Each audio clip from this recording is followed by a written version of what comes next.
Hello guys, তো দেখো আমি এখানে কড়াই গরম করে তেল দিয়ে দিয়েছি। আর আজকে আমি বানাতে চলেছি সর্ষে পোস্ত পটলের সর্ষে পোস্ত বানানোর জন্য ফার্স্টে আমি পটলগুলোকে এইভাবে কেটে সুন্দর করে ধুয়ে রেখে দিয়েছি।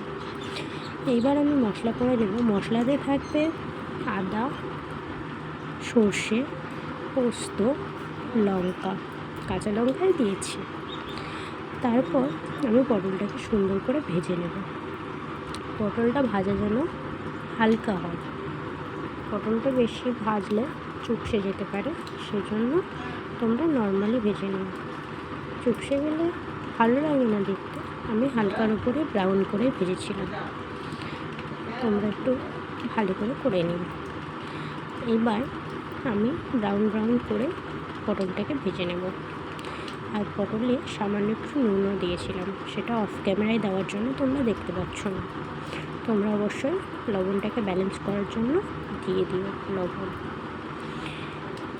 এইবার প্রায় এটা হয়ে গেছে, এবার আমি নামিয়ে নেব। আস্তে আস্তে নামাতে হবে যেন ভেঙে না যায়। সুন্দর করে নামিয়ে নেব। এবার আমার নামানো কমপ্লিট। ওই তেলেই আমি দিয়ে দিচ্ছি একটু জিরে ফোড়ন দেওয়া হয়ে গেলে আমি এতে মশলাটা দিয়ে দেব। মশলাটা দেওয়ার পর তোমাদের খেয়াল রাখতে হবে মশলাটা যেন ভাজা না হয় বেশি। ভাজা হলে সর্ষে আর পোস্ত দুটোই কিন্তু তেতো হয়ে যাবে। তেতো হয়ে গেলে খাবারটা ভালো লাগবে না। আমি এখানে সামান্য একটু জলও দিয়ে দিয়েছিলাম যেন তেতো না হয়ে যায়। তারপর এখানে হলুদ গুঁড়ো দিয়ে দিলাম। হলুদ গুঁড়ো দেওয়ার পর আমি সুন্দর করে মিশিয়ে আর একটু জল দিয়ে দেবো। জলটা দেওয়ার পর পটলগুলোকে আমি ছেড়ে দেব। তবে এখন একটু নেড়ে নিচ্ছি যাতে হলুদটা গোটা না থেকে যায়। তোমরা অবশ্যই কিন্তু হলুদ দেওয়ার পর একটু ঘেটে নেবে, তাহলে হলুদগুলো গোটা থাকে না।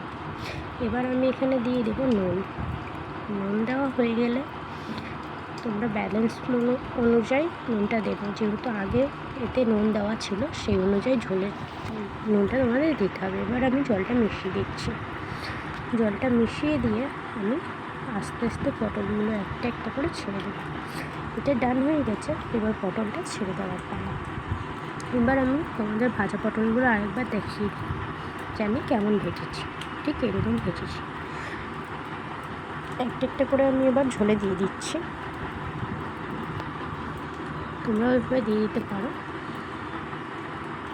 তারপর এটা ফুটে গেলে একটু সামান্য নুন দিয়ে আমি নামিয়ে নেব। তো নুনটা এখন দিচ্ছি না, এটা পুরোপুরি হয়ে যাক আগে। আর আগে হয়ে যাওয়ার পর এবার আমি চিনি দিয়ে দিলাম, কারণ এটা ফুটে উঠেছে। এবার আমার নামানো কমপ্লিট। আর দেখতে এরকম হয়েছে, আর খেতেও খুব সুন্দর হয়েছে।